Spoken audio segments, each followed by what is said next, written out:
بسم الله والحمد لله والصلاة والسلام على رسول الله. اللهم علمنا ما ينفعنا وانفعنا بما علمتنا وزدنا علما نافعا.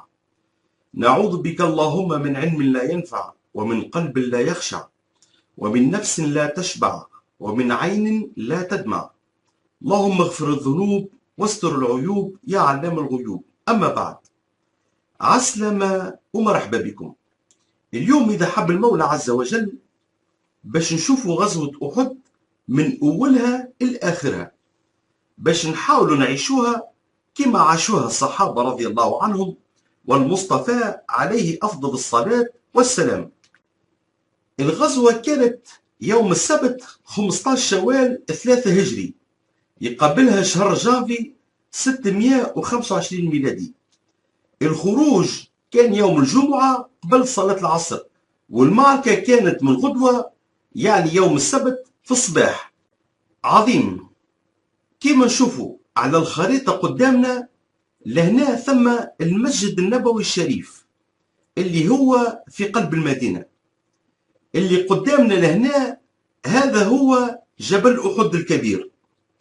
المعركة كانت في الدائرة اللي قدامنا بين أحد والمسجد النبوي الشريف ما يقارب على 5 أو 6 كيلومتر. به نهبطوا طول للميدان ونشوفوا الحكاية من قريب ونحاولوا نعيشوها. به احنا توا على الميدان نشوفوا قدامنا هذيك الروضة متاع المصطفى عليه أفضل الصلاة والسلام، القبة الخضراء هذيك اللي بناها السلطان المملوكي قلاوون، تحتها قبر سيدنا صلى الله عليه وسلم. به كما قال سيدنا من خاف أدلج، يلزمنا نبداو بكري على خاطر الدنيا عندك بها باش تولي تشعل بالسخانة. احنا توا عكس اتجاه القبلة، باش نزيدو نثبتوا أكثر من جهة من غادي هاو نقربوها بالزوم. هذاك الحيط والمدخل متاع مقبرة البقيع. وقت اللي نقفوا هكا نلقاو رواحنا يعني في اتجاه يعني منطقة أحد بالضبط. وكما نشوفوا على الخريطة نقطة الانطلاق هي أمام قبر الرسول صلى الله عليه وسلم. عظيم. الفلاشات اللي نشوفوا فيها تهزنا لليسار ثم لليمين في اتجاه منطقة أحد، يعني نحو شمال المدينة. الرسول صلى الله عليه وسلم والصحابة رضي الله عنهم سلكوا طريق بين المزارع. المسافة اللي قطعوها ما يقارب 3 أو 4 كيلومتر حتى وصلوا للمنطقة هذه.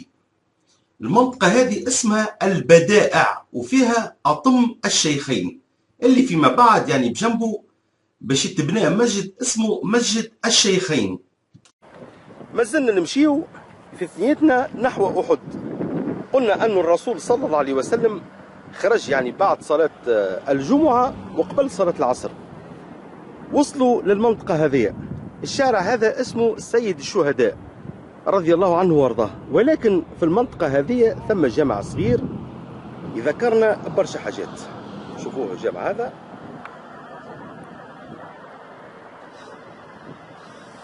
ولكن ننتقلوا باش نقربوا أكثر حداه ونشوفوا شنو الحكاية.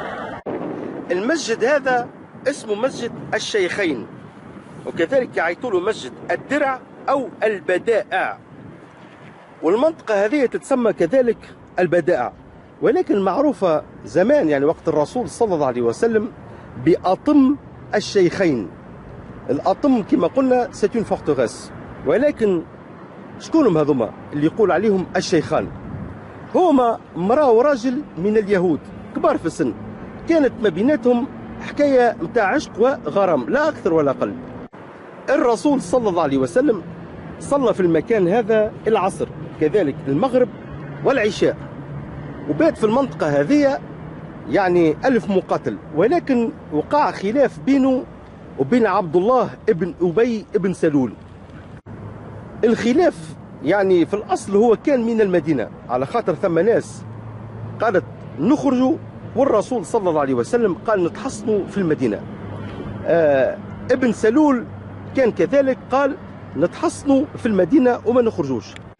باهي لهنا هو أصلا ماهوش ناوي قتل، ساق القدام وعشر برا.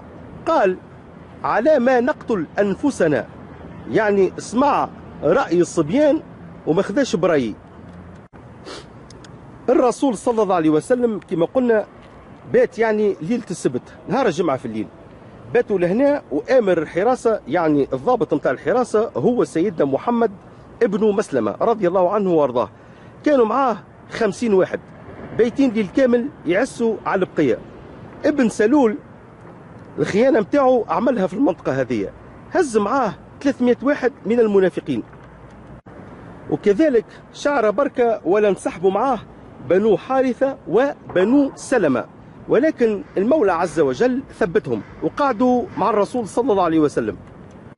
كذلك في المنطقة هذه اثر صلاة العصر الرسول صلى الله عليه وسلم رفض أنه كتيبة من اليهود يعني حلفاء ابن سلول باش يشاركوا معاه في الغزوة هذه، وردهم الكل. ورد كذلك لهنا الصبيان كما ابن عمر، سيدنا زيد ابن ثابت رضي الله عنه وارضاه، وكذلك أبي سعيد الخضري. أبو سعيد الخضري رضي الله عنه وارضاه يذكر لهنا يقول كنت ممن رد من الشيخين يوم أحد. اللي عمل مجهود باش لقى البلاصة هذه ثم عمل المسجد هو سيدنا عمر ابن عبد العزيز رحمه الله، ولكن البناء اللي نشوفوا فيه اليوم هو بناء عثماني والله أعلم، هذا اللي لقيته في الكتب. به نواصلوا ثنيتنا نحو أحد، طبعا على خطى الحبيب صلى الله عليه وسلم.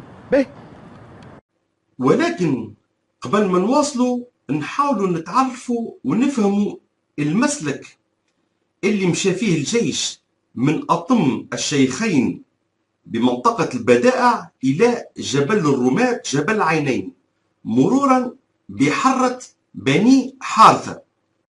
عظيم. لهنا باش نقف في نص الطريق عند الفلاش هذه باش نفهموا حكاية المسلك وحرة بني حارثة. بالطريقة هذه نحاولوا نعيشوا الحكاية كما عاش سيدنا صلى الله عليه وسلم والصحابة رضي الله عنهم. به الرسول صلى الله عليه وسلم كما قلنا بعد يعني أطم الشيخين بعد ما عدى الليلة خرج قبل الفجر ومشى ناحية أحد. احنا توا برسك في أحد، نقربوا ونعملوا زوم نشوفوا حاجات.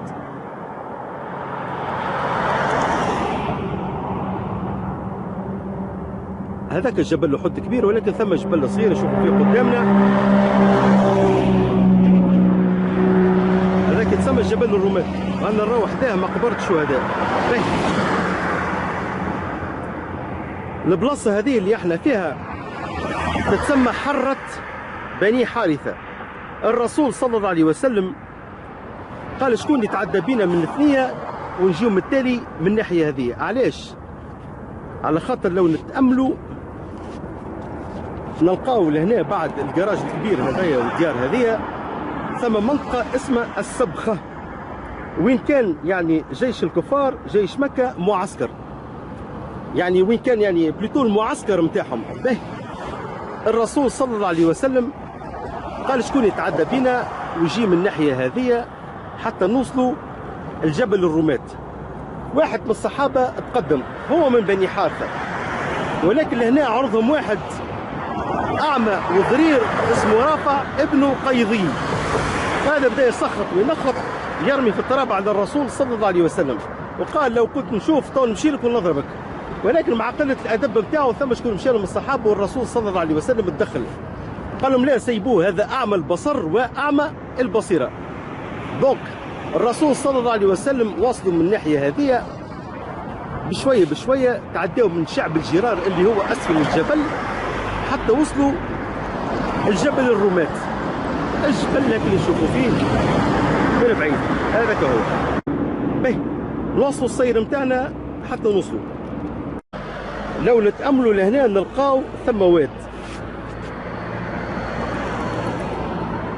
الواد هذا اسمه واد قناه أو قناة. باهي ولكن مش هذا اللي بيه الفايدة.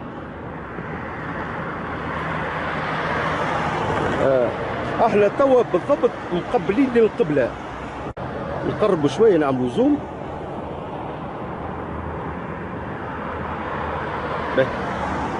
اللي نشوفوا فيها هذيك هي السمعة متاع المسجد النبوي الشريف. واضح؟ الرسول صلى الله عليه وسلم جاء من المنطقة هذيك، ولكن ديكاليه شوية على اليمين متاعنا.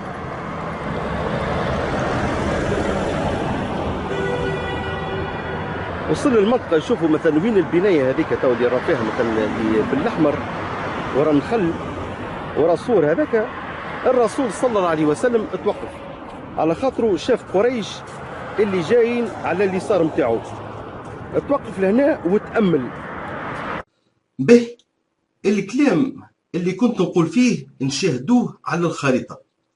كما قلنا الجيش المسلم جاء من الناحية هذه، يعني فلاشات ازرق، على خاطر على يساره جهة السبخة كان معسكر المشركين ومكان راعي الإبل متاعهم. به الجبل هذا اسمه جبل عينين، اليوم معروف بجبل الرماة. قريش كانت وراء الجبل هذايا. نشوفوا لهنا نعملوا زوم.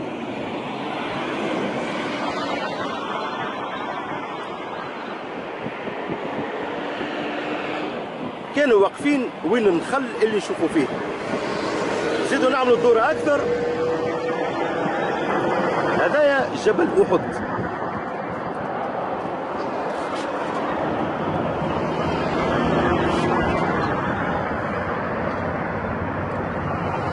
والمنطقة هذيك اللي تخبى فيها الرسول صلى الله عليه وسلم، ولكن تو شوفوها فيما بعد. به كما ذكرت وكما قلت، كنت نصور فوق القنطرة وين العلامة الصفراء، نصوروا يعني في جبل هذايا جبل الرماة. البلاصة اللي كنت نذكر فيها وين ثم المسجد هي هذه، ويقال أنه البلاصة اللي استشهد فيها حمزة رضي الله عنه وارضاه هي البلاصة هذه، الدائرة السوداء. في نفس الجهة هذه وين العلامة السوداء تبنى مسجد. المسجد هذا ثم شكون سماه مسجد الضرب، وثم شكون سماه مسجد المصرع. المسجد هذا ما عادش موجود، ولكن هذه تصويرة قديمة يعني تحكي على المسجد هذايا. كذلك ثم تصويرة أخرى لقيتها. نشوفوا لهنا على نفس الجبل، يعني جبل الرماة، ثم يعني بنايات، ولكن السلطات السعودية اليوم أزالتها الكل. كذلك المسجد اللي حكينا عليه مسجد الصبح أو مسجد مصبح أو ركن عينين وقعت إزالته من طرف السلطات السعودية. به نرجع توا للميدان باش نشوفوا الحكاية من قريب. هاو راهو لهنا بقايا بناء قديم. هاو لهنا نشوفوا فيه ثم سور صغير هذاك، ثم هذايا، ثم اللي بعده، هذوما بلح. هذا يعني المسجد اللي كنا نحكيو عليه. فوالا نزيد نشوفوا أكثر من الجهة الأخرى. تبعوا بشوية بشوية إن شاء الله الكاميرا ما تخوناش. فوالا هاو لهنا ثم قعد شوية من البنية قديم.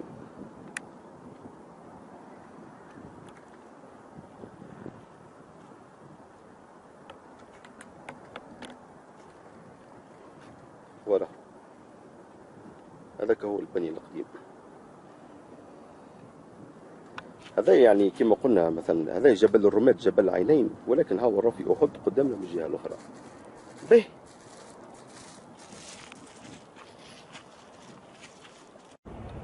هاو قربنا له أكثر وشفنا يعني اللي قد من البني القديم.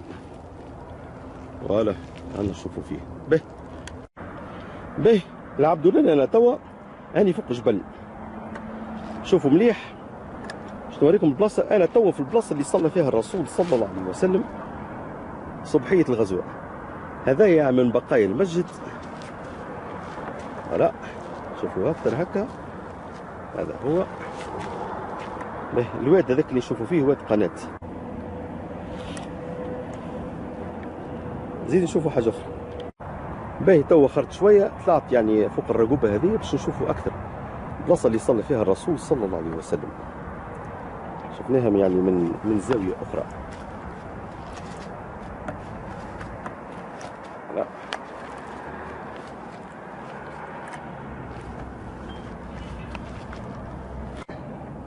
به نحاولوا نقربوا للجهة الأخرى. به نعملوا وقفة باش نشوفوا حاجة. هذا جبل الرماة. المسلمين كانوا معسكرين يعني في المنطقة هذه. في المنطقة هذه في مجتمع الأسيال كما يعيطولوا، لهنا كان معسكر المشركين يعني قريش وحلفائها. هذا قبل المعركة، ولكن وقت اللي جات المعركة الجيش متاعهم انقسم إلى 3 كتائب. الكتيبة لهنا صغيرة 200 مقاتل فيها خالد، السواد الأعظم متاعهم يعني الموشاة بقيادة أبو سفيان وعمر بن العاص، ثم لهنا كتيبة من الخيالة فيها 700 يعني فارس بقيادة عكرمة ابن أبي جهل. القادة 3 هذوما كل واحد منهم كان عنده مخطط في دماغه. به نهبطوا طول للميدان باش نشوفوها الحكاية من قريب. به نشوفوا حاجة لنا. هذاك جبل الرماة وين ثم العباد واقفين. الرسول صلى الله عليه وسلم صفف الجيش متاعو 700 مقاتل من هنا حتى سفح الجبل، يعني بارتيه من احد هذيك هي. وين ثم البنايه البيضاء صفف 700 واحد. البلاصه اللي انا واقف فيها لهنا، يعني البلاصه اللي واقف فيها لهنا جيش كفار، والمعركه وقعت لهنا. ونشوفوا البارتيه الخضراء يعني وين ثم الزرع اللي قدامنا لهنا وقعت المعركه.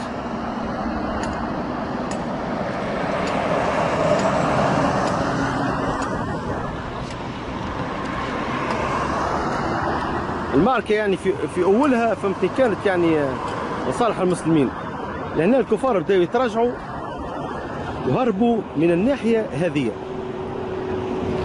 المسجد النبوي الشريف من الناحية هذه، ولكن هما هربوا لهنا. وهكا يعني نبداو في اتجاه كيف يقولوها في اتجاه اتجاه مكة المكرمة. نشوفوا الجبل اللي قدامنا هذاك من البعيد.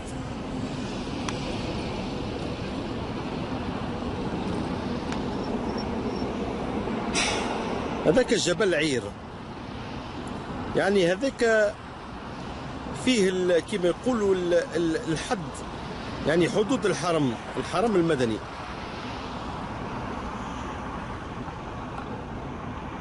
به نشوفوا لهنا يعني وين ثم الركام هذا الكل.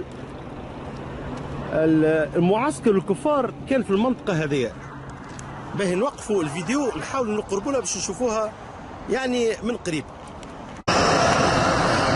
هذاك جبل الرماة. نشوفوا حاجة لهنا واد قناة، هو لهنا يتعدى من الناحية هذه.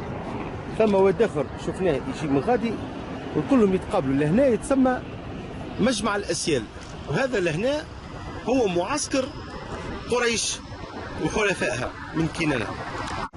به هذاك كما قلنا جبل الرماة، جبل أحد. لهنا خالد بن الوليد كان يعني مترصد بالجيش متاعو، يعني الكتيبة متاعو حبيت نقول اللي فيها 200 فارس. لما نقولوا 200 فارس يعني عبارة على سلاح جو في المنطقة هذه بالضبط.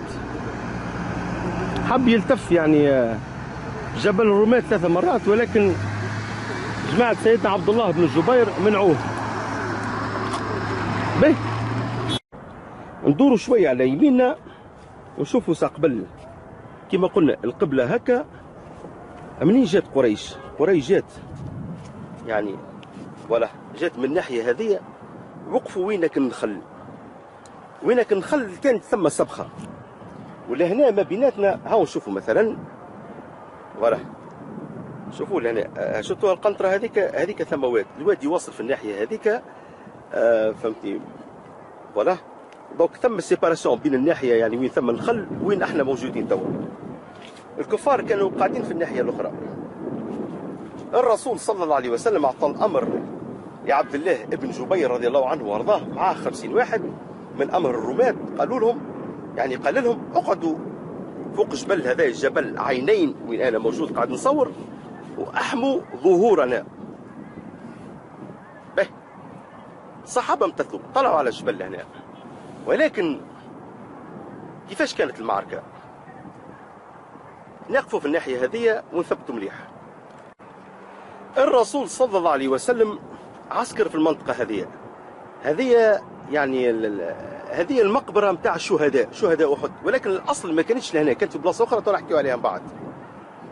الرسول صلى الله عليه وسلم في المعسكر متاعه وقت اللي قال من يأخذ هذا السيف بحقه، برشا دخلوا كما سيدنا الزبير، سيدنا علي رضي الله عنهم، حمزة بن عبد المطلب، برشا ناس اخرين. ولكن الرسول صلى الله عليه وسلم كل مرة كان يرفض، إلا في الآخر بعد ما عاود السؤال برشا مرات خرج له واحد اللي هو سماك ابن خرشة، يعني من بني ساعدة، هم أصحاب السقيفة بني ساعدة. وقتها كان اسمه يعني أبو دجنة الكنية بتاعه. لو سول يتفطن واعطى سؤال، قال يا رسول الله وما حقه؟ هنا سيدنا قالوا أن تضرب به هامة الكفار إلى آخره، الحديث معروف. به أبو دجانة لهنا بعد ما خذا السيف راها فخرة، بدا يتبختر، فهمت، يمشي ويتبختر بالسيف وحط عصابة حمراء على راسه. لهنا فهموا الصحابة قال أبو دجانة صحيح كان معمل على الموت. لهنا الرسول صلى الله عليه وسلم قال هذه المشية يكرهها الله أو يبغضها الله، فهمتني، على خاطر فيها خيلاء والتفاخر، إلا في هذا الموطن على خاطر لهنا ثم التفاخر على الكفار. به دونك الرسول صلى الله عليه وسلم عسكر لهنا والرماة في بلاصتهم، كيفاش باش يحط الجيش نتاعو. جيش الكفار كما نعرفوا كانوا 3000 مقاتل ببري، وجيش المسلمين 700. المسلمين عندهم فرس ولا اثنين، اما الاخرين ثم 1000 فارس. يعني كما يقولوا يعني الخيالة عبارة اليوم على طيارات F-16. به الرسول صلى الله عليه وسلم كيفاش باش يعمل؟ الكفار كما قلنا 3000 كانوا موجودين في البلاصة هذيك، تقدموا لهنا. خالد بن الوليد كان على رأس 300 فارس، وقف في المنطقة هذيك وين نشوفوا الباركينج، وقف لهنا ب 300 فارس يترصد في الفرصة. عكرمة ابن أبي جهل وقف فك ديار يعني في أعلى يعني في أقصى منطقة في الجهة الأخرى. نشوفوا لهنا قرب ونعملوا بالزوم، وقف ببري وين الديار هذيك. باهي سي أبو سفيان في باله بروحه يعني ذكي، كما قال الرسول صلى الله عليه وسلم الحرب خدعة، سيدي استراتيجي. به وقف لهنا فهمتني صفف 2000 مقاتل، يعني وين ناحية جبل 700 بالخيول، خالد بن الوليد على يسارنا شوية 300 بالخيول، والمشاة لهنا كانوا في الوسط بقيادة أبو سفيان يعني القائد العام، واسمه يعني عمرو بن العاص كان هو يعني القائد نتاع المشاة، يعني الناس اللي تقاتل على ساقها. به شنو هي الحكايه بالضبط؟ ابو سفيان كما قلنا يسخر روحه ذكي، حب يعمل الناس في الوسط، الناس على اليمين والناس على اليسار، والكلهم باش يلتفوا بالمسلمين في الوسط يحصدوهم حصد دويو. الرسول صلى الله عليه وسلم يا اخي جاي منين؟ يا اخي ولد مكه ويعرف العباد كيفاش تخمم، يعني يتعارك ضد اصحابه. به شفناها الرقوبه صغيره وين ثم المراه تمشي، وين ثمك البلايص يعني بلوتو وين ثم الكرهبه هما، والنصبه الخضراء اللي مسكره اللي فيها الباش الاخضر. صفف الصحابه الكل من الناحيه هذه، من البلاصه هذه حتى الجبل للجهه هذيك، يعني 700 ضد 2000. بدات المعركه.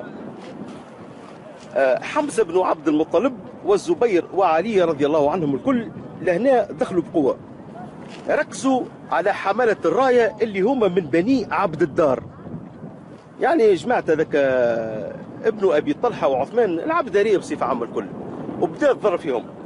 كل واحد يهز الرايه يضربوه يقتلوه، كل واحد يهز يقتلوه. لهنا الصف متاع الكفار وقع فيه ارتباك. كما قلنا بدا الضرب وبدا القتل في بني عبد الدار حمله الرايه. خالد بن الوليد وعكرمه ابن ابي جهل ايش عملوا وقت؟ كانك على عكرمه من الجهه الاخرى ما نجمش يدخل في المعركه، علاش؟ خاطر كان ناوي يعمل التفاف بالمسلمين، والمسلمين كما قلنا من هنا حتى لك جر، حتى لك ديار، حتى لك جبل. عكرمه كيفاش باش يلتف؟ كان باش يدور بالجبل باش تراسيله يعمل 23 كيلومتر ما نجمش يروحوا. قعد لو ينجم يدخل في المعركه هما يعني المشاة، وكذلك خالد بن الوليد اللي كان متربص لهنا ورا الواد. خالد بن الوليد حب يلتف يعني كما تو احنا واقفين على يسارنا ويعمل دوره ورانا ويجي ورا المسلمين من الناحيه هذه، يعني بين فكي كماشة. ال50 من الرماة لهنا يعني بعثوا لهم وابل من النبال.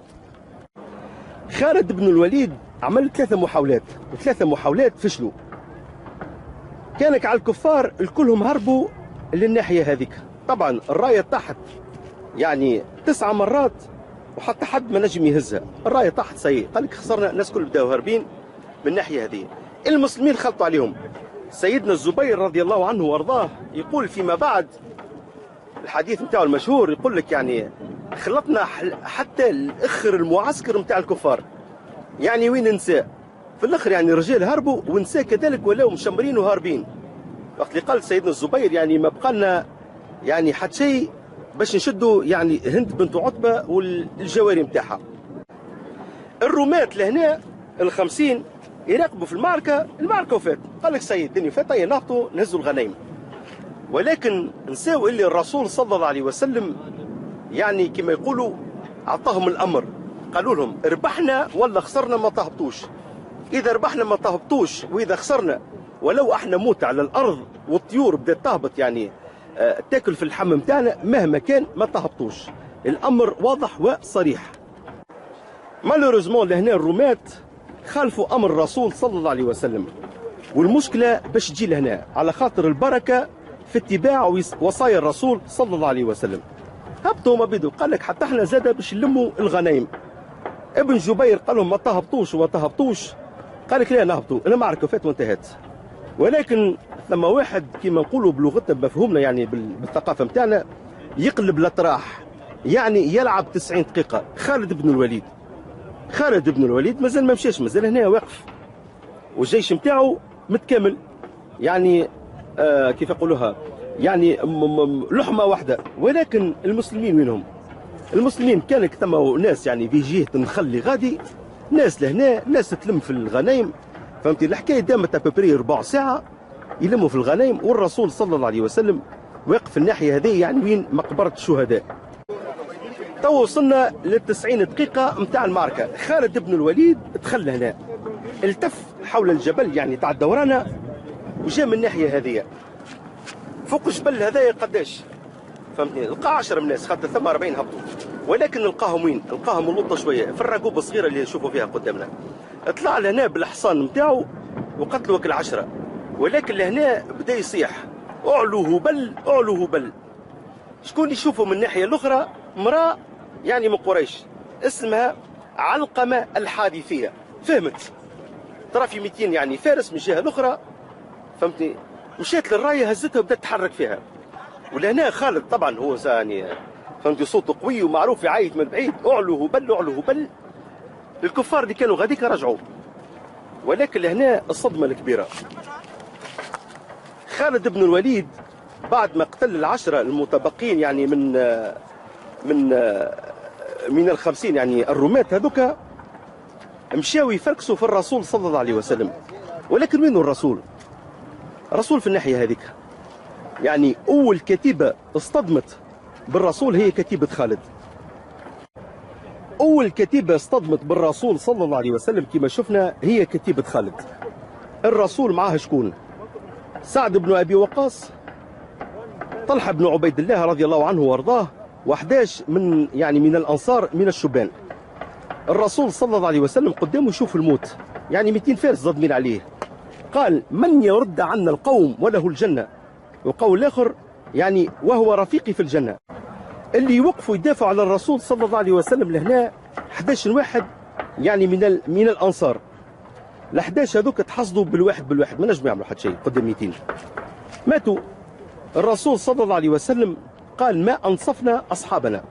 وآخر واحد مات فيهم يعني تضرب ضرب كبير، جرح كبير، بدأ يمشي يحبو بشوية حتى جاء ومات على يعني ساق الرسول صلى الله عليه وسلم، ساقه الشريفة. شكون المتبقي معاه؟ سيدنا طلحة ابن عبيد الله وسعد بن أبي وقاص. لأن الرسول صلى الله عليه وسلم بعت فيه في النبل يقول له: ارمي سعد فداك أبي وأمي، ارمي سعد، وكان يقتل فيهم بالواحد. ولكن لهنا في المنطقة هذه وقعت حاجة أخرى. لهنا الرسول صلى الله عليه وسلم كان يقول: إلي عباد الله، إلي عباد الله. شكون يدخل؟ ابن أبي قمئة الحصان، يعني راكب على الحصان نتاعو، اصدم على سيدنا مصعب بن عمير رضي الله عنه وارضاه، حامل الرايه. لهنا قصلوا يده الاولى شدها بالثانيه، قصوا يده الثانيه، يعني في الاخر برك على ركيبه بدا يشد الرايه يعني باللي قعد فيه. لهنا ابن قمئة يعني اشاع انه قال: قتلت محمدا. علاش؟ على خاطر هو غلط فيه. سيدنا مصعب بن عمير كان لابس نفس اللبس كما الرسول صلى الله عليه وسلم، يعني علامه سوداء. ولذا هنا أشيع يعني في المسلمين أن الرسول صلى الله عليه وسلم مات. ولكن سيدنا مصعب قال الكلمة مشهورة يعني: فإن مات وقتل انقلبتم على أعقابكم. الآية معروفة، بعدكش يعني وقع التصديق، يعني المولى عز وجل نزل الآية تصديقا لقوله به. يعني أشيع في الناس أن الرسول صلى الله عليه وسلم مات. كانك على سيدنا عمر بن الخطاب في البلاصة هذيك أببري أحبط، فهمني، قال لك الرسول صلى الله عليه وسلم مات. كذلك سيدنا فهمتني ابو بكر الصديق رضي الله عنه، اللي هذا ملوح السيف نتاعو بدا برسك كانه ينوح به. ولكن ثم شكون جاء من ناحيه اخرى؟ سيدنا انس ابن النضر.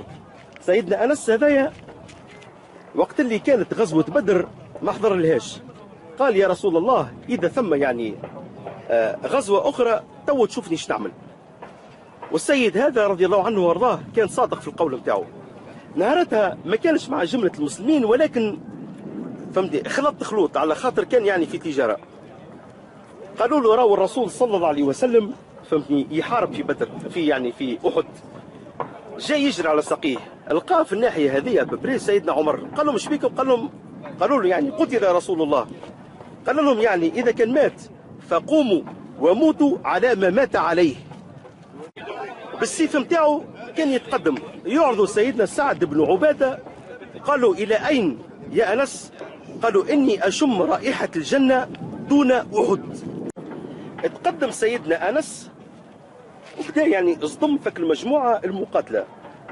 الله أعلم يعني الخيال وإلا المشاة، فهمتني. في الآخر يعني ما نجم يعمل حتى شيء، عبرتو واحد زادم على قداش من 100 في الآخر يعني مزقوه. يعني يقال أنه تلقى أكثر من 80 ضربة، وحتى حد ما نجم يتعرف عليه إلا أخته رضي الله عنها، عرفته عنده صباع مضروب ولا هو مقصوص به.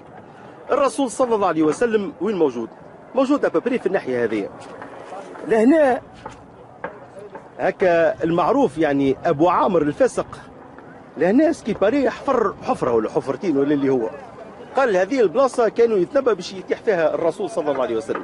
افكتيفمون طاح فيها. لهنا شكون وصل باش ضربوا خو سيدنا سعد اللي هو عتبة ابن أبي وقاص، رماها بحجرة جات على سنيه القدامية اتكسروا.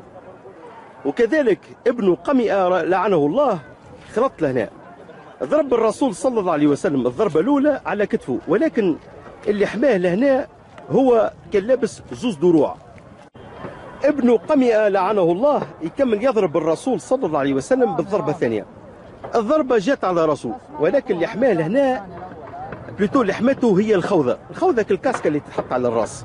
ولكن ثم المغفر الحديده على اليمين وعلى اليسار يهبطوا جهه الوضنين والخدين باش يحميوا الباقي. واحده منهم دخلت في خد الرسول صلى الله عليه وسلم.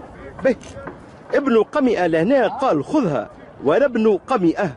الرسول صلى الله عليه وسلم يجاوبه ويرد عليه يقول له اقماك الله. به شكون دخلت لهنا؟ دخلت امراه عظيمه جدا في التاريخ، ام عماره اللي هي نسيبه بنت كعب رضي الله عنها وارضاها. ولكن هذه خلطت قبل ما يتضرب الرسول صلى الله عليه وسلم، سكيباريه خلطت من بعد. هي كذلك وقفت وتضاربت مع ابن قمئة هذايا، يضربوا على كتفها، الكتف نتاعها تخلع، والجرح هذا قاعده تعاني فيه مده كبيره. به نسيبه بنت كعب رضي الله عنها وارضاها شافها الرسول صلى الله عليه وسلم وكان معجب بالقتال نتاعها، هو مضروب وطايح في الحفره يغزر لها ويتبسم. راتك كيفاش يتبسم؟ قالت له يا رسول الله ادعو الله ان اكون معك في الجنه. قالها انت معي في الجنه. به نعمل وقفه لهنا باش نشوفوا المكان اللي وقع فيه الصدام مع كتيبة خالد. المؤرخين قالوا أن المكان يعني مكان الصدام كان في المنطقة هذه كما نشوفوا بالخريطة.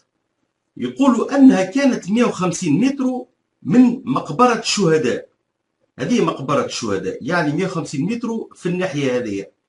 ولكن أي مقبرة يحكيوا عليها؟ نحن نعرف في التاريخ أن المقبرة تحولت من مكانها الأصلي مرتين، وأول مرة كانت عند شعب الجرار أسفل أحد، يعني في المنطقة هذه ببري. ولكن ثم يعني البعض من المؤرخين يقولوا المقبرة هذه كانت في الجهة هذه، تسمى لهنا شعب المهاريس، يعني الجمعة متاع مهراس، حيث مجرى مياه الشعب الساقطة من أحد. باهي نثبتوا في حاجة لهنا على خاطرها الخريطة هذه خريطة جديدة. الفلاش الحمراء لهنا تورينا البلاصة اللي تخبى فيها الرسول صلى الله عليه وسلم، يعني المغارة، يعني مغارة الطاقية، هاك الشق اللي راوه في الجبل. يعني المسلمين هنا كانوا يوخروا حتى وصلوا للمنطقة هذه. باهي لو تأملنا في مصدر آخر نلقاو حكاية أخرى. الخريطة هذه لقيتها أثناء البحث اللي قمت به. لقيت كذلك صورة القبة متاع مسجد صغير اسمها قبة الثنايا. هذه هي القبة المذكورة لهنا كيما نشوفوا جبل أحد، هذوما يعني عسكر يعني عثمانيين. القبة هذه نلقاوها في المكان هذا لهنا وين محطوطة 15 العلامة هذه. يذكر أنه في هذا المكان كسرت ثنية الرسول صلى الله عليه وسلم وقت اللي عتبة ابن أبي وقاص بعث له حجرة على فمه صلى الله عليه وسلم. لهنا ثم اختلاف في المصادر والله أعلم، ينجم يكون اقتتال وصدامات مع المشركين ولكن مع تحرك وتراجع نحو الجبل. به نرجعوا ونشوفوا البقية متاع حكايتنا من قريب. هذاك يعني جبل الرماة، يعني الجيش المسلم كان لهنا، وكذلك نفس المنطقة هذه وين الرسول صلى الله عليه وسلم اصطدم بكتيبة خالد بن وليد. خالد بن وليد التف وراء الجبل هذاك، هذه به المقبرة لهنا، يعني وين وقع الصدام بين الرسول صلى الله عليه وسلم وكتيبة خالد. به لو نتأملوا لهنا هذه مقبرة وراها كما نشوفوا جبل الرماة وراي أحد. الرسول صلى الله عليه وسلم أبري 100 متر تضرب في المنطقة هذه وقت اللي طاح في الحفرة اللي حفرها أبو عامر الفاسق. ولهنا يعني الصحابة وقت حاولوا يطلعوه من الحفرة، وقت اللي قال أوجب طلحة في المنطقة هذه بالضبط. به نرجعوا للمنطقة الأخرى ونعاودوا نطلعوا فوق الجبل. تواصلت المعركة، ثم الناس يعني ماتوا لهنا، ثم ناس يعني نجاو، ولكن الرسول صلى الله عليه وسلم بعد أشيع يعني أنه مات، فهمتني؟ قال إلي عباد الله. ثم شكون شافوا من الصحابة قال لهم أبشروا فأن الرسول صلى الله عليه وسلم لا زال حي ويقتل. لهنا غزر لهم البعيد قال له أصمت، يعني أسكت لا تفضحنا، على خاطر المستهدف لهنا هو الرسول صلى الله عليه وسلم. فهمتني؟ الناس كل يعني أعطى الأمر قال تراجعوا تراجعوا. وين باش يتراجعوا لهنا؟ مشاو في الناحية هذيك، مشاو نحو الجبل. فهمتني؟ لهنا وقت اللي هو عيط يعني إلي عباد الله وبعد ما أشيع أنه مات، ثم شكون هربوا للمدينة. علاش؟ على خاطر عباد تخرط بعضها، ما عادش أرات الموت إشاعة أنه مات الرسول صلى الله عليه وسلم، علاش باش يقتلوه. وكذلك ثم شكون قال احنا يلزمنا نرجعوا للمدينة باش نحميوها، منهم سيدنا عثمان رضي الله عنه وارضاه. الناس كل تراجعت نحو الجبل، بداوا يمشيوا حتى وصلوا للمنطقة هذيك. نشوفوا لهنا اش تم، كان تراهم البعيد ثم شق في الجبل. هذيك مغارة تخللها الرسول صلى الله عليه وسلم واحتمى بها، وكذلك يعني الصحابة رضي الله عنهم كانوا معاه. وصلوا يعني في المنطقة هذيك باش يحتميوا وطلعوا الجبل بشوية بشوية. أكثر الناس يعني مشاو، قداش من واحد الله أعلم، 50 100 60 70 الله أعلم. أوتوكال كلهم، ثم شكون مشى للمدينة وثم شكون مشى للناحية هذيك. به وفات المعركة لهنا، الرسول صلى الله عليه وسلم بدا يعيط إلي عباد الله إلي عباد الله، ومشاو التجهوا نحو المنطقة اللي نشوفوا فيها يعني جبل أحد. لهنا مروا يعني على شعب الجرار نشوفوا المنطقة هذه وين تخبى الرسول صلى الله عليه وسلم، نشوفوا يعني في الشق هذاك وين المغارة. وغاديك يعني خلطوا عليه يعني أبو سفيان وخالد بن الوليد والبعض من قريش. به إجا نمشيو المنطقة هذيك ونشوفوا الحكاية عن قرب. به كما نشوف على الخريطة قدامنا، المسلمين انسحبوا من أرض المعركة، يعني أرض المعركة كانت لهنا. وقت اللي الرسول صلى الله عليه وسلم أعطاهم الأمر إلي عباد الله تراجعوا نحو الجبل، بداوا يقاتلوا مع التراجع، يعني ما عطاوش للعدو بظهورهم. من ساحة المعركة الجبل أحد مروا بشعب الجرار، الشعب هو لهنا بين قوسين، الشعب يعني هو أوطى مكان من الجبل، يعني المنطقة اللي بين الجبل والسهل. به نحاولوا نشوفوا البلايص اللي مروا بها من قريب. به في المنطقة هذه الرسول صلى الله عليه وسلم التفوا حوله البعض من الصحابة، لأنه حس روحه أنه محمي، بدا يعيط الناس كل إلي عباد الله تراجعوا تراجعوا نحو الجبل. لهنا بدينا نقربوا الشعب الجرار. شعب الجرار كما قلنا هو أسفل جبل أحد. اجي نمشيو من الناحية هذه باش نشوفوا حكايات أخرين. باهي كما قلنا اتجاه الرسول كان من الناحية هذه، يعني ناحية شعب الجرار، وكان متجه يعني ماشي نحو أحد. تعدى في المنطقة هذه 1000%، إذا ما كانش هو راهو كانوا الصحابة يعني في النهج هذا ولا اللي بعده اللي بعده. طبعا وقت ما ثماش أنهج، ما ثماش الديار هذه. به ما زلنا نمشيو نحو أحد كما قال عليه الرسول صلى الله عليه وسلم: ذاك جبل يحبنا ونحبه. احنا توا على التيران، توا في أحد. خلينا ورانا يعني منطقة نتاع اللي فيها وقعت فيها المعركة، وتوا نتجهوا نحو الغار اللي تخبى فيه الرسول صلى الله عليه وسلم. الرسول صلى الله عليه وسلم جاء من المنطقة هذيك، وصل لهنا دورة صغيرة على يدنا اليمين باش نشوفوا حاجة كيفاش طلع الأحد. ولكن طبعا الديار هذه ما كانتش 1000% أنه تعدى في الوسط، لا مشى لا اليمين لا اليسار. به احنا توا مازلنا على التيران، وبدينا نقربوا من الغار اللي تخبى فيه الرسول صلى الله عليه وسلم. نحاول يعني نقربوا بالزوم باش نشوفوا اكثر. به شوفوا وين العباد هذيك اللي كانت تزور في الغار، توك عباد داخلين ثم عباد خارجين. الغار هذا هو بالضبط. به الرسول صلى الله عليه وسلم دخل الغار هذا، والغار سكيباري حسب ما يقولوا الناس انه تسكر عليه جوست يعني الحمايه، والصحابه كانوا موجودين حداه رضي الله عنهم وارضاهم. به هنا قربنا اكثر للغار، ولكن لهنا نلاحظ اللي ثم الغار تسكر، تو شوفوه اكثر. وطبعا لهنا ثم ناس يعني بنات بجنب الجبل هذا، الله غالب. بوه احنا تو يعني في اعلى منطقه في جبل احد، يعني نقصد وين الغار. هذايا هو الغار اللي تخبى فيه الرسول صلى الله عليه وسلم، والغار هذايا حسب ما يقولوا يعني في الكتب، ثم اللي كذبوا، لكن البعض اكثر الكتب قالوا انه تخبى لهنا والغار تسكر عليه.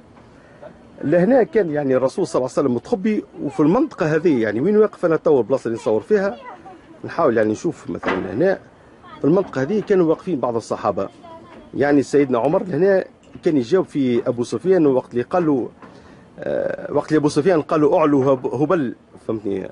لهنا الرسول صلى الله عليه وسلم قال الا تجيبوه. سيدنا عمر قال له يعني ماذا نقول يا رسول الله؟ يعني قال له قول، فهمتني، الله مولانا ولا مولى لكم. بعدش قال له يعني يوم بيوم الحرب سجال، يوم ببدر ويوم بأحد، فهمتني. سيدنا عمر هنا قال له لا سواء، قتلكم في النار وقتلنا في الجنة إلى آخره.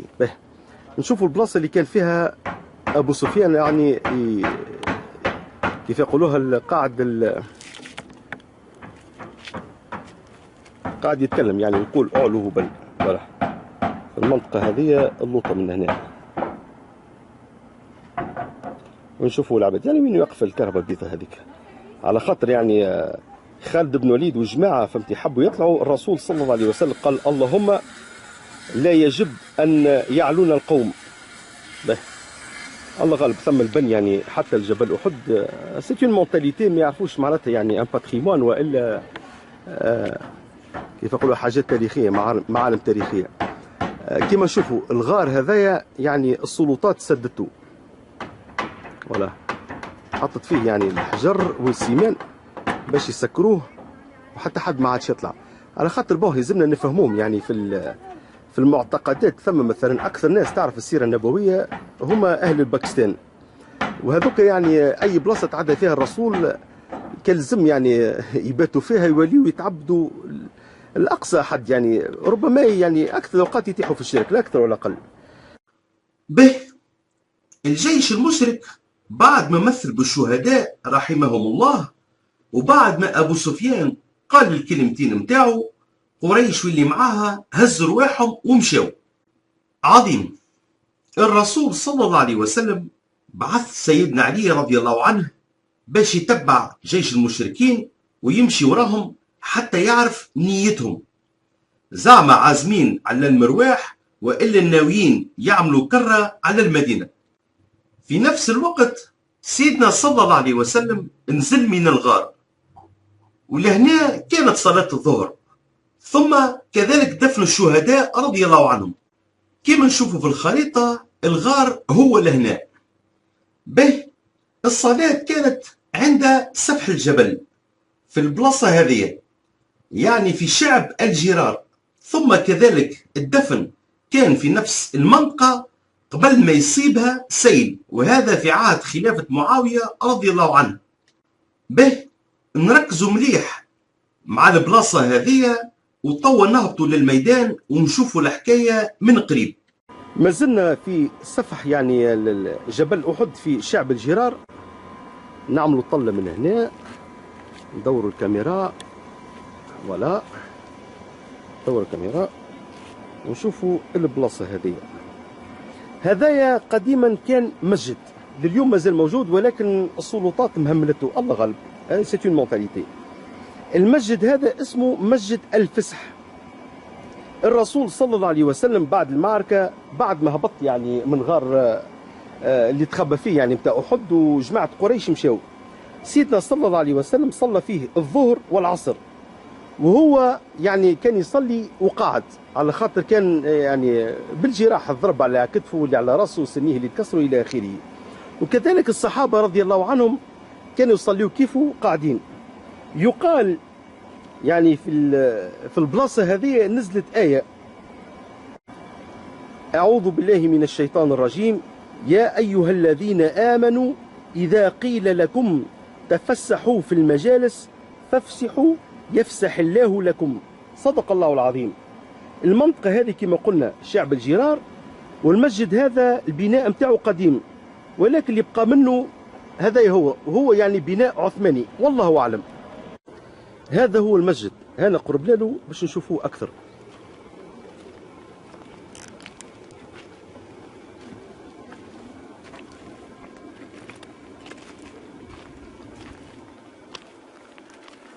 هنا ما زلنا نشوفه في المحراب، هذه هي بلاصتو.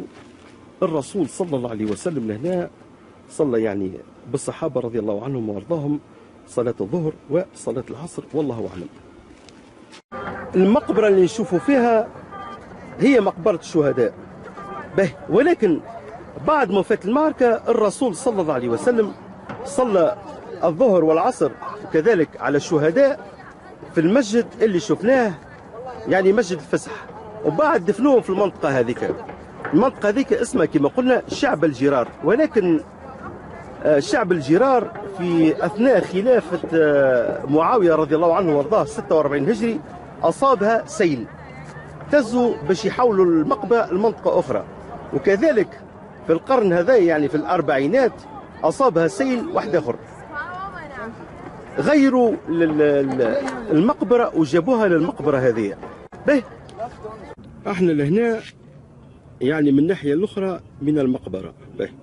أنا نشوفوا القبورات لهنا ثم زوز كاروات، يعني بلوتو دو كاري، فهمتي؟ الكاري هذايا يقال أنه فيه يعني سيد الشهداء سيدنا حمزة رضي الله عنه وارضاه، كذلك مصعب بن عمير والله أعلم.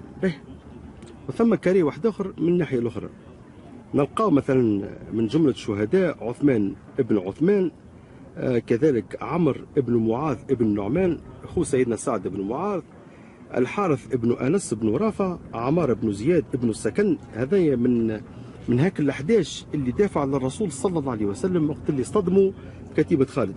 سلمة بن ثابت، عمرو بن ثابت ابن وقش اسمه الأصيرم، ثابت ابن وقش، رفاعة ابن وقش، هذوما من عائلة واحدة. ثم كذلك نلقاو الصيفي ابن قيذي، كذلك حباب ابن قيذي، عباد بن سهل، الحارث ابن أوس ابن معاذ، الحسيلة ابن جابر. هذايا سيدنا اليمان، ولده يعني حذيفة بن اليمان رضي الله عنه وارضاه، إياس ابن أوس ابن عتيك، عبيد ابن تيوهان، حبيب بن زيد ابن تيم إلى آخره. كذلك نلقاو مثلا زيد ابن حاطب ابن أمية ابن رافع، أبو سفيان ابن الحارث ابن قيس، سيدنا حنظلة غسيل الملائكة رضي الله عنه وارضاه، أنيس ابن قتادة، أبو حبة ابن عمرو ابن ثابت، عبد الله ابن جبير، فهمتني، خيثمة أبو سعد، عبد الله ابن سلمة، كذلك سبيع ابن حاطب ابن الحارث، برشا ناس اخرين. كذلك نلقاو مثلا عمرو ابن الجموح رضي الله عنه وارضاه. الكل هذوما مانيش حافظهم، ولكن هما يقال انهم 70 او 72 شهيد رضي الله عنهم وارضاهم. ان شاء الله ربي يجمعنا بهم في اعلى عليين، امين امين. وصل اللهم على سيدنا محمد النبي الكريم وعلى اله وصحبه اجمعين. بعد ما دفنوا الصحابه الرسول صلى الله عليه وسلم سمع اللي ثم ناس من المدينه كل واحد جايب بعير باش يهزوا الموتى، ولكن قال لهم خليهم يدفنوا في منطقه احد، وثم شكون مشى وتدفن في المدينه المنوره. عظيم. بعد انسحاب جيش المشركين وسيدنا صلى الله عليه وسلم اطمئن انهم ما همش باش يعملوا كره، سيدنا لهنا بعد دفن الموتى اعطى الامر بالانسحاب نحو المدينه مرورا بالمنطقه هذه. يعني كيما نراو الفلاشات، المنطقه هذه هي حومه بني حارثه، وكذلك هذا المسجد متاعهم. المسجد هذا فيما بعد وعبر التاريخ سمي بمسجد المستراح، على خاطر سيدنا صلى الله عليه وسلم حب يرتاح فيه شوية، وكذلك يحرر الوقت لحد صلاة المغرب. بعد ما صلات الناس ثم النسوة سمعت بنتيجة الغزوة، جات حبت تطمان على الرسول صلى الله عليه وسلم. به نهبطوا طول للميدان باش نشوفوا الحكاية من قريب. في المكان هذا وقف الرسول صلى الله عليه وسلم والبعض من الصحابة باش يرتاحوا. ما ننساوش اللي سيدنا صلى الله عليه وسلم مضروب على كتفه وعلى رأسه شريفة. النسوة اللي كانت في المدينة كسوا يعني من المهاجرين وإلا الأنصار، وقت اللي سمعوا بالنتيجة جاوا يجريوا. منهم امرأة معروفة مشهورة قالت له: يا رسول الله، كل شيء بعدك جلل، يعني هين. سورتو وقت اللي سمعت قالوا لها اللي راجلها مات وابوها مات واخوها مات. في الاخر سالتهم: وماذا فعل المصطفى صلى الله عليه وسلم؟ في المسجد هذا كانوا يصليوا بنو حارثة على خاطر يعني في المنطقة متاعهم، والرسول صلى الله عليه وسلم كان كل ما يزورهم يقف يصلي بهم لهنا. بنو حارثة هذوما مذكورين في القرآن، يعني كانوا باش يتخلاو يعني على الجيش المسلم مع الحركة اللي عملها ابن سلول. كذلك ثم معاهم ناس يتسموا بنو سلمة. الآية تقول: أعوذ بالله من الشيطان الرجيم، إذ همت طائفتان منكم أن تفشلا والله وليهما. صدق الله العظيم. بعد ما استراح هو والصحابة رضي الله عنهم وأرضاهم، سيدنا صلى الله عليه وسلم جابوا له الناقة متاعه القصواء، ركب على القصواء وواصل السير في الناحية هذه، يعني خذا ثنية المسجد النبوي الشريف. إلى حد الآن حكاية غزوة أحد وفات. بارك الله فيكم اللي استحملتوني وقعدتوا تسمعوا حتى للآخر.